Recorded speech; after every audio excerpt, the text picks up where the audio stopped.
আসসালামু আলাইকুম প্রিয় শিক্ষার্থী, আজকে আমি কথা বলবো রাইট ফ্রম ভার্বের রুলস 4 নিয়ে। তো প্রিয় শিক্ষার্থী, চলে যাই রাইট ফ্রম ভার্বের রুলস 4-এ কি আছে দেখি একটু।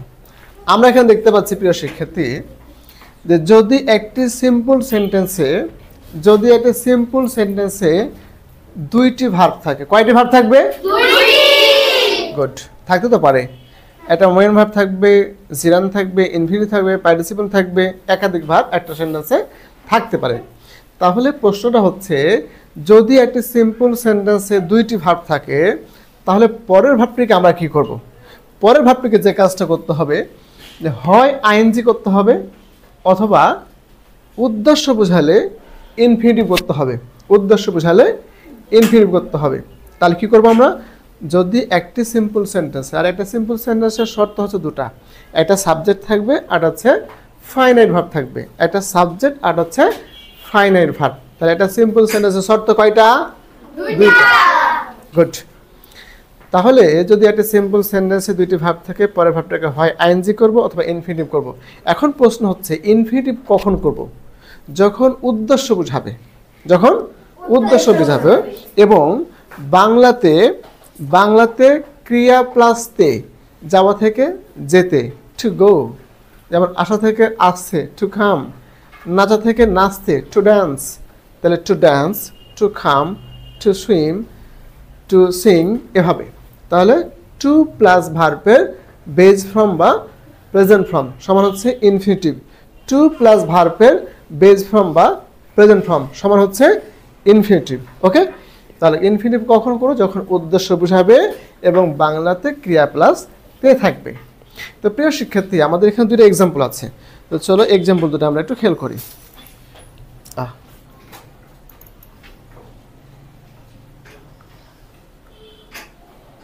আচ্ছা, দেখো এখানে দুটো আমাদের এক্সাম্পল আছে। ফার্স্ট যে এক্সাম্পলটা আছে সেটা হচ্ছে I saw her sit on the roof. এখন দেখো এখানে স একটা ভার্ব, সিট একটা ভার্ব। তাহলে পরের ভার্বটা যদি উদ্দেশ্য বোঝায় তাহলে ইনফিনিটিভ হবে, আর উদ্দেশ্য না বোঝালে ইনফিনিটিভ হবে না।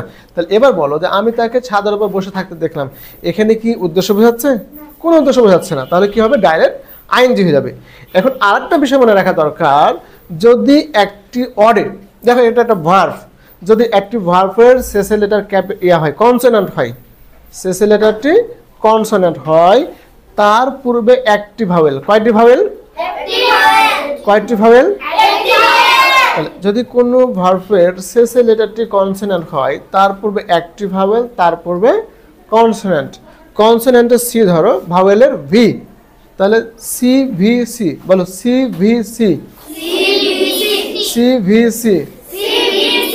কনসোনেন্ট, ভাওয়েল, কনসোনেন্ট যদি এই শর্তে থাকে, ওই ভার্বটাকে আইএনজি করার সময়, পাস্ট পার্টিসিপল করার সময় শেষে লেটারটা ডাবল করতে হবে। অর্থাৎ এখানে সিট একটা লেটার দেখো টি আছে, এখানে সিটিং করলে কি হলো? ডাবল হলো।